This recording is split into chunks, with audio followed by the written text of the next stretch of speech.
So, this whole mess started because of a school project. Yeah, not a breakup, not a midlife crisis, just a stupid history assignment. My son, Ethan, is 13. Smart kid, kind of shy, but lately he's been coming home with that everything's a lie teenage attitude. You know the one, where suddenly they think they've cracked the code of the universe because they saw one YouTube video. Anyway, he had to write an essay for history class titled Christopher Columbus. Hero or villain? Simple enough, right? I figured he'd grab a few quotes from Wikipedia, maybe write about the ships, and call it a night. But when I asked how it was going, he just shrugged and said, "Doesn't matter. Our teacher said Columbus was basically a war criminal." Now, I'm not one of those Columbus was a saint people, but I grew up in the era where we had parades for the guy. So I told Ethan, "Well, that's a strong claim. Maybe you should look at both sides." That's when he gave me the look. You know, the one kids give you when they think you just said something offensive, but they can't quite explain why. I brushed it off at first. But then I saw the draft of his essay sitting open on the kitchen counter later that night. It wasn't just a report. It read like a manifesto. There were entire paragraphs about genocide, slavery, and the systemic destruction of indigenous identity perpetuated by colonial propaganda. It didn't sound like him at all. It sounded rehearsed, like someone had been feeding him lines. And when I looked closer, there were entire sections copy-pasted from some online forum I'd never heard of. That's when I realized this wasn't just a school project anymore. Something had gotten into my kid's head, and I wasn't sure where it came from. So that night, over spaghetti and meatballs, I decided to bring it up. Nothing dramatic, just a casual, "Hey, Ethan, I looked over your Columbus essay, some strong opinions in there." He barely looked up from his plate. "Yeah, I know. I'm not done yet. Where'd you get all that info?" I asked. Some of it sounded like, advanced stuff for middle school. He froze for a second, fork midair. Then he said, "You wouldn't understand. You still think he was a hero." That one hit me weirdly hard. Not because of Columbus, but because of the tone, like I was the enemy. "Hey," I said carefully, "I'm not saying he was a hero. I'm saying maybe there's more to the story than just one side." Ethan pushed his chair back and crossed his arms. "There isn't another side, Dad. You just don't know the truth." The words "the truth" echoed in my head. It wasn't what he said, it was how he said it. Like someone had been drilling that phrase into him. So I asked, "Where'd you learn this?" "Your teacher." He hesitated. "Not really. It's from this history channel on YouTube. And a Discord server. They have real historians there who tell the truth about how America was founded on lies." I felt this slow chill crawl up my neck. A Discord server. Real historians. My son was 13 and suddenly quoting internet activists as experts. I tried to keep my voice calm. "Buddy, you can't believe everything you see online. Some of those people." "Why not?" He cut me off. "They have proof. They even said schools lie to keep us stupid. And they told me if my parents disagree, it's because they're part of the problem." That last sentence landed like a punch. Part of the problem. I looked at him sitting across from me. This kid who used to build Lego cities and draw dinosaurs, now glaring at me like I was some kind of colonial villain myself. And that's when I realized I wasn't just arguing about history. I was arguing for my son's trust. That night, I couldn't sleep. I kept replaying the dinner conversation in my head. His tone, those exact words about parents being part of the problem. It felt rehearsed, like something he'd read word for word. So around midnight, after my wife went to bed, I went into Ethan's room. I wasn't proud of it, but I checked his computer. I told myself it was just to make sure he wasn't getting into anything dangerous. His desk was a battlefield of crumpled notes and empty soda cans. His laptop was still on, the screen glowing in the dark. He'd fallen asleep with his earbuds in. When I moved the mouse, Discord popped open automatically. The first channel I saw was titled #TruthAboutHistory. The messages were flooding in, hundreds of them, all with usernames like Real Freedom Warrior and the New World Awakening. It wasn't a classroom discussion. It was a full-blown propaganda factory. People were posting photos of Columbus statues being vandalized, talking about taking back the narrative, and encouraging kids to challenge their brainwashed parents. And then I saw his username. At YoungScholar13, my dad said Columbus wasn't all bad. I tried explaining, but he doesn't get it. Someone replied, at Truth Revealer, classic boomer mentality. Don't argue. Just keep learning the real history. They're too far gone. My stomach dropped. It was one thing for him to be curious, but these people were actively turning him against us. I scrolled further and found a link, something like, join the Deeper Truth Circle. It led to a private group invite. The description read, uncover what really happened in 1492 and how it connects to the lies you live under today. That's when it hit me. This wasn't about Columbus. It was recruitment, a gateway into something bigger and darker. And for the first time in my life, I felt scared of the internet. Not for me, but for my kid. I didn't sleep that night. I just sat in the kitchen, staring at my coffee mug, thinking about those messages. By morning, I was half convinced I was overreacting, but when my wife came down for breakfast, I told her everything anyway. At first, she laughed. Oh, come on, Mark. He's 13. He's supposed to rebel. Next week he'll decide he's vegan and start quoting Gandhi.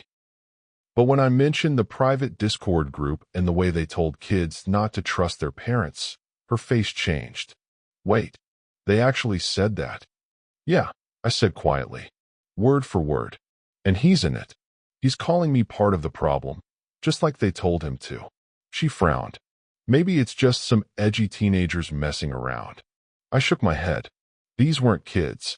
These were adults. They're using real names of historians, twisting quotes, linking to weird documentaries. It's organized. That got her attention. She sat down slowly. So what do we do? That question hit me harder than I expected. Because the truth was, I didn't know. If we confronted him too hard, he'd just shut us out completely. But if we ignored it, it would only get worse. I think we need to talk to the school, I said finally. She looked skeptical. About what? That our son's doing too much research on Columbus. When she said it out loud, it sounded ridiculous. I rubbed my temples. No, about the Discord. Maybe other parents are dealing with the same thing. But she wasn't convinced. Mark, if we go to the school, they'll think we're helicopter parents. Let's just keep an eye on it. Talk to him again calmly. That was the first time we'd ever disagreed about parenting. And what started as a conversation turned into a full-blown argument. Voices raised, plates half-eaten, our son listening from the hallway. When I noticed him standing there, I stopped mid-sentence. He didn't say a word, just gave me this cold, knowing look. Then he said, "See, Mom? I told you. He's scared of the truth." And he walked out the door. So, against my wife's advice, I went to the school anyway. I didn't want to embarrass Ethan. I just wanted to know what they were teaching and if this real history thing was coming from somewhere official. I met with his history teacher, Mrs. Ramirez, a woman in her 30s who looked like she'd had this same conversation with at least 10 other parents before me. When I mentioned the Discord group and the assignment, she sighed. "Mr. Evans, I'm glad you came in. You're not the first parent to bring this up." That caught me off guard. "Wait, so you know about it?" "Sort of," she said. "There's been a rise in misinformation groups posing as educational communities online. Some of them target kids after assignments like this. They twist historical debates into conspiracy theories." I felt a mix of relief and anger. "So what are you doing about it?" She frowned. "We've reported the links we know about, but they just keep resurfacing under new names. It's like whack-a-mole. We tell the kids to be careful, but some are already hooked." I nodded slowly. "Ethan's one of them." She gave me a sympathetic look. "Then I'd recommend monitoring his online activity closely. Don't ban him. It'll make it worse. Try to guide him back toward critical thinking." Easier said than done, I muttered. Just as I was about to leave, she hesitated. "Can I ask you something?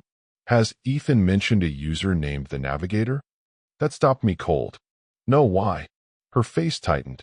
That account's been active on several student servers. They pose as a historian, but we trace them to an extremist group that targets young people. They start with historical revisionism and work their way into ideology. My chest tightened. You're saying this isn't about Columbus at all? She shook her head. No, Columbus is just the hook. By the time I left the school, my hands were shaking. This wasn't just about my son being misled. It was about someone deliberately trying to mislead him. And I had no idea how deep it went. A few days later, I got my first real break, completely by accident. Ethan had fallen asleep on the couch after school, headphones still in, his phone half slid between the cushions. I wasn't snooping this time, I swear, but when it buzzed with a notification, I glanced over and saw a message preview. It was from someone named the Navigator. My heart stopped. The message said, "Remember, truth seekers aren't understood by the masses. Your father will resist. That's normal. Keep questioning him." That last line made my stomach twist. It wasn't just manipulation, it was calculated isolation. I picked up the phone and scrolled.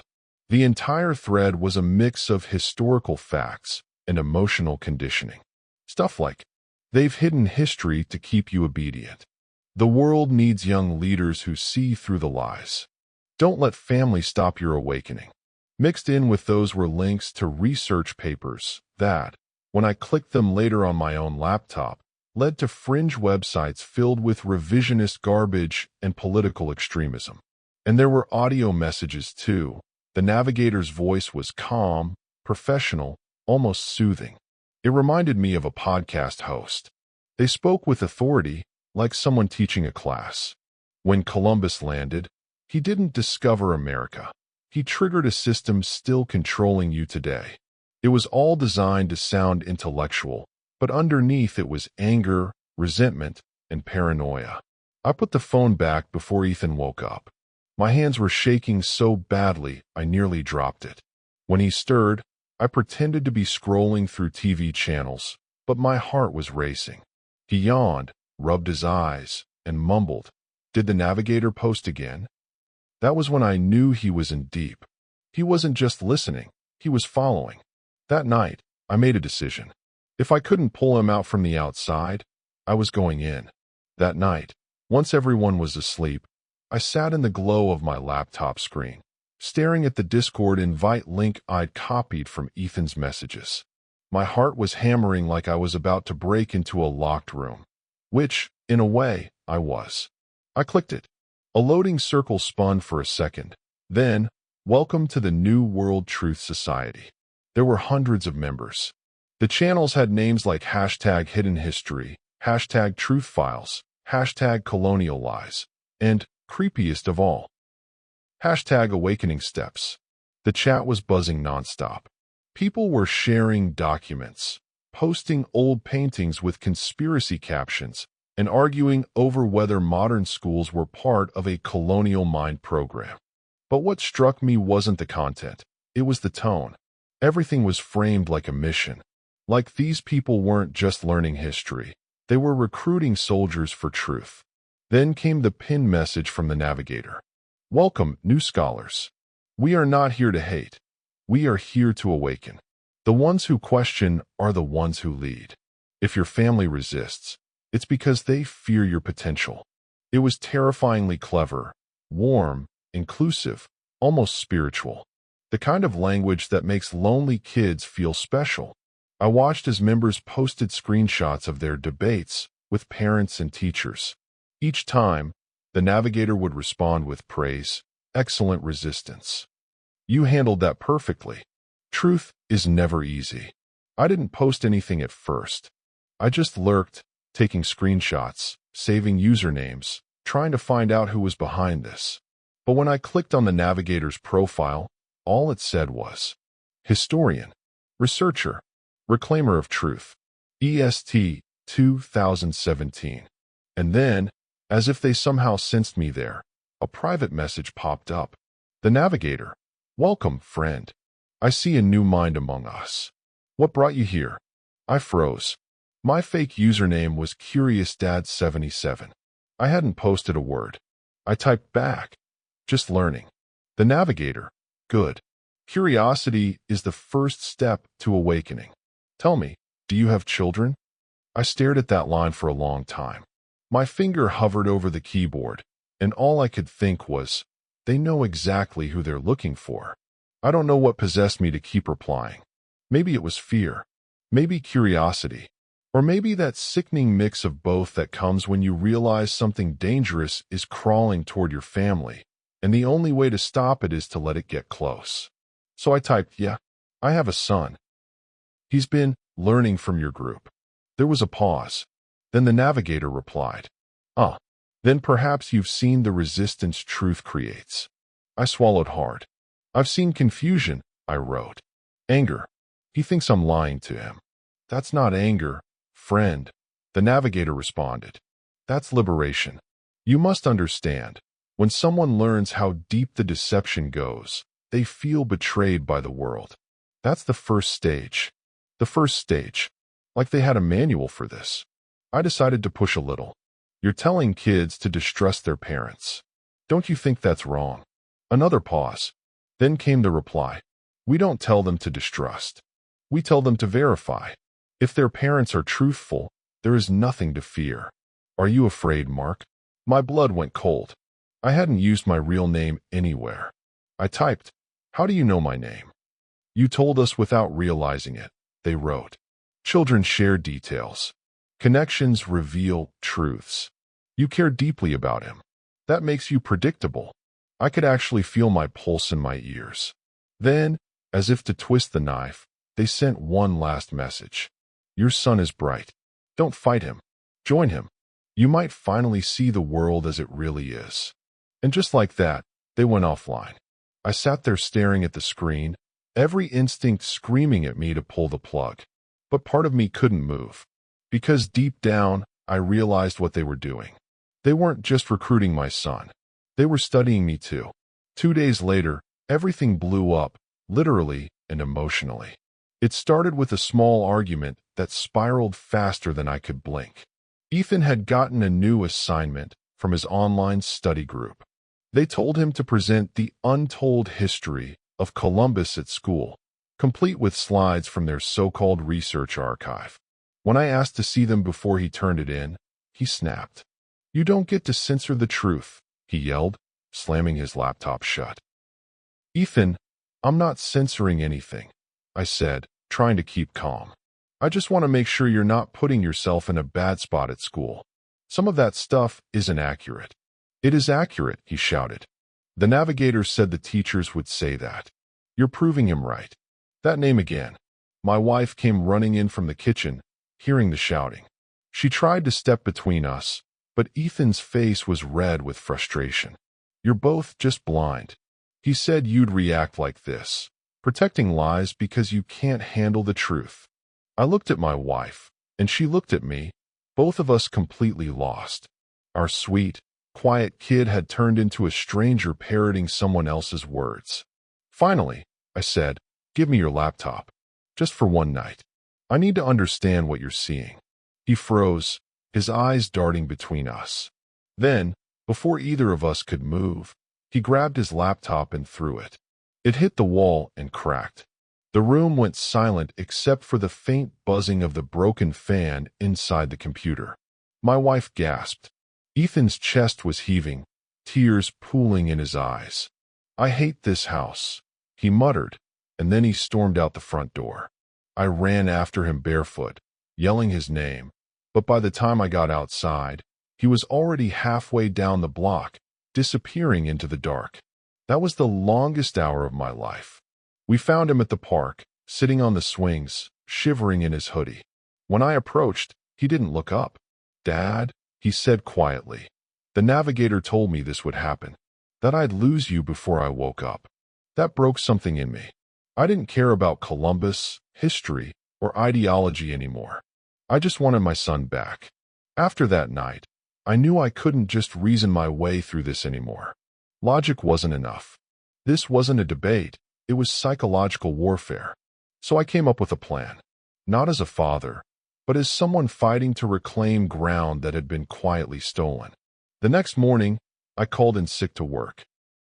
Then I spent hours talking to experts, school counselors, a cyber safety nonprofit, even a retired FBI analyst who specialized in online radicalization. I felt like a man describing a nightmare, while everyone else kept asking if I was sure it was real. One woman, a counselor named Janine, finally said what I needed to hear. You can't argue him out of it. You have to feel him out of it. These groups give kids identity. You need to give him something stronger to belong to. So that became the plan: rebuild trust, piece by piece. I started spending time with Ethan in any way he'd let me. I asked him about school, helped him with his math homework, took him to the batting cages on weekends. At first, he was cold and distant, eyes always drifting to his phone like a lifeline. But slowly, painfully slowly, he started thawing. He'd make small jokes again. He'd talk about his friends. Once, when I mentioned a history podcast I'd found that gave both sides of the Columbus debate, he didn't shut me down. He just said, maybe, if it's not propaganda. That was progress. Behind the scenes, though, I wasn't just playing nice. I had contacted a digital forensics expert who traced the navigator's activity across several servers. The username was linked to multiple accounts promoting political disinformation, targeting young people, teachers, and even veterans. It wasn't one man. It was a team. They had dozens of aliases, rotating scripts, even AI-generated voices for their lectures. When the expert showed me the report, my hands went cold. They're not historians, he said. They're recruiters. That night, I looked at Ethan across the dinner table, the same kid who still believed this voice online cared about him. And I realized, if I didn't cut the cord soon, the navigator would. I knew I couldn't just confront the navigator directly. That would push Ethan further away, maybe even permanently. So I decided to play the long game. I created a fake Discord account, Curious Historian Dad. I kept it neutral, curious, asking questions about the history stuff Ethan loved. Nothing threatening, nothing parental, just curiosity. Then I started following the same channels Ethan frequented, dropping small comments, joining discussions. Slowly, I learned their patterns. They praised kids when they argued against parents. They pushed emotional manipulation first, facts second. They operated in shifts. Someone was always online to respond.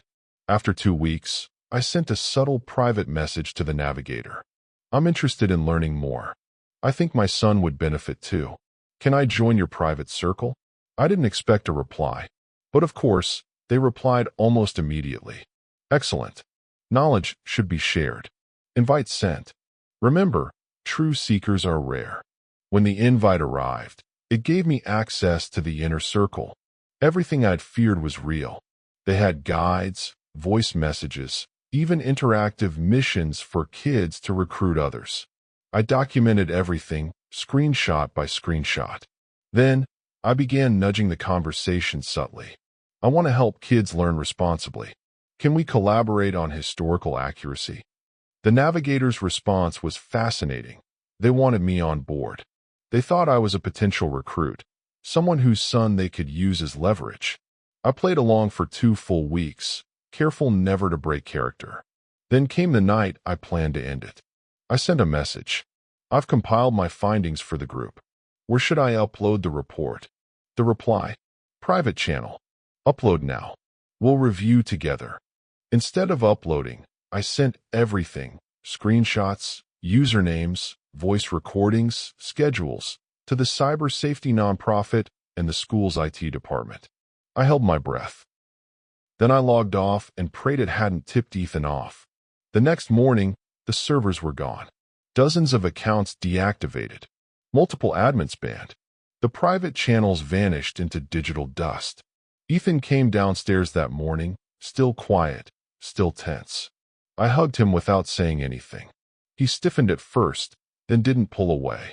For the first time in weeks, I felt like we weren't under their influence anymore. 2 days after the server vanished, Ethan came into the kitchen looking lost. He didn't have his phone in his hand for once.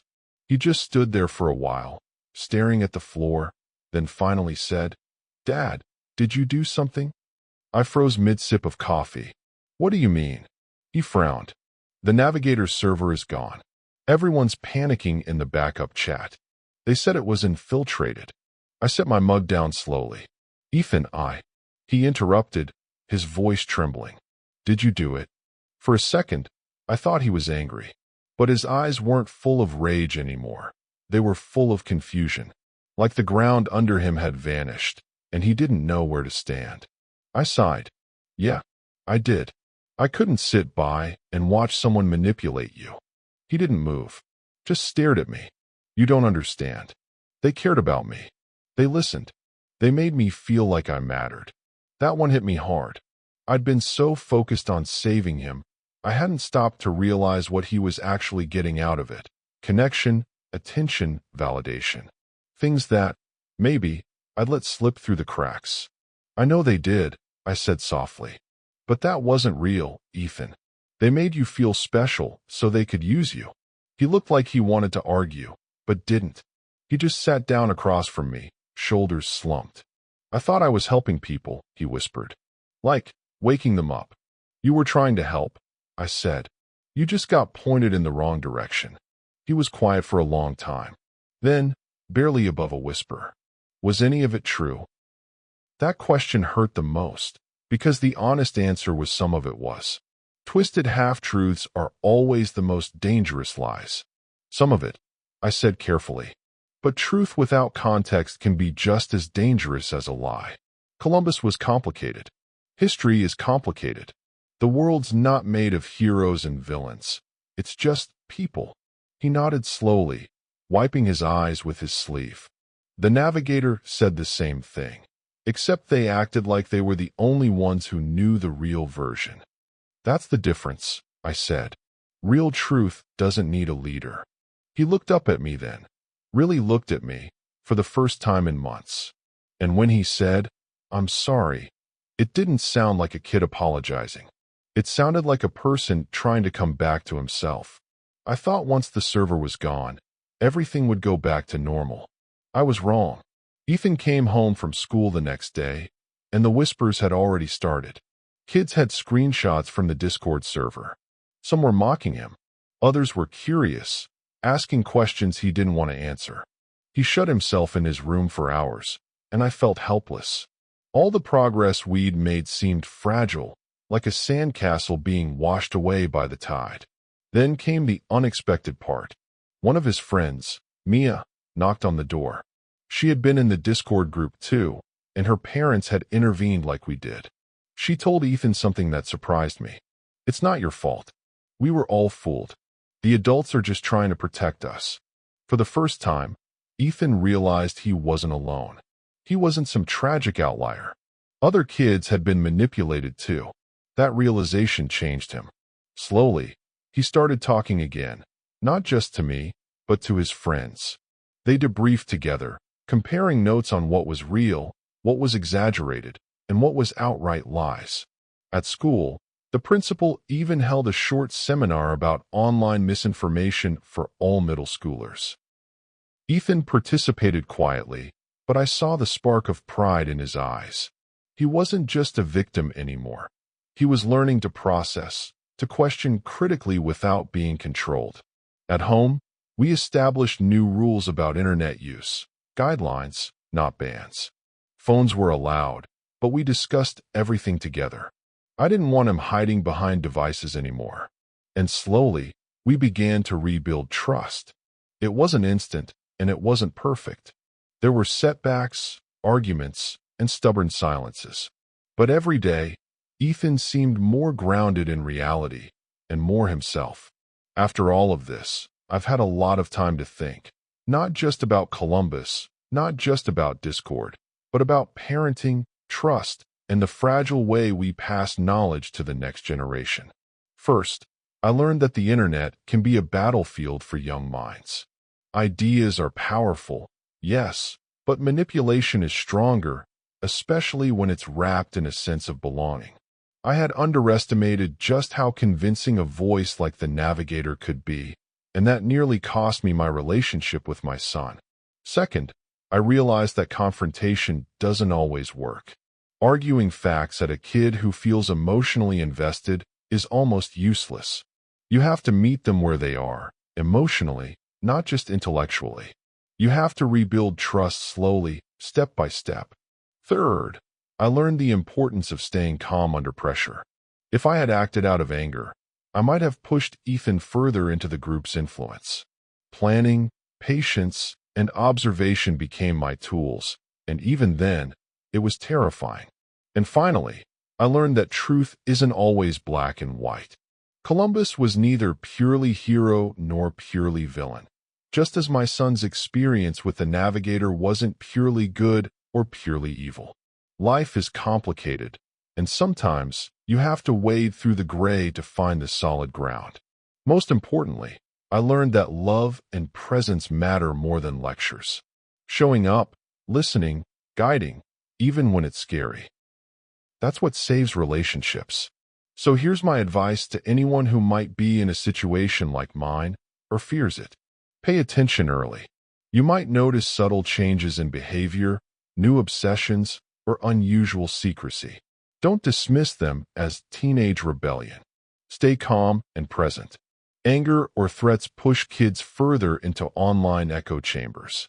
Patience, listening, and small gestures of trust work better than debates. Learn the landscape. Understand the platforms your kids are using. Discord, TikTok, YouTube, all of them can be both educational and dangerous. Knowledge is power. Guide, don't control. Set boundaries, yes, but let your child explore ideas in a safe environment. Engage with them about what they're learning rather than shutting it down entirely. Reconnect emotionally. Often, kids turn to these groups for validation and belonging. Show them they already have a safe place at home. Seek professional help if needed. Cyber safety experts, school counselors, and digital forensics professionals can help you navigate online influence and misinformation. I'll admit, the whole experience shook me to my core. I never imagined that my son could be manipulated by a voice on the internet, or that I'd have to essentially fight a digital cult to bring him back. But here's the thing, he's back. He's questioning, thinking critically, and slowly finding his own way. And if there's one thing I can promise other parents, it's this. Your presence, your guidance, and your love are stronger than any internet voice pretending to know the real truth. Stay vigilant. Stay connected, and never underestimate the power of showing up for your kids, even when the world is trying to pull them away.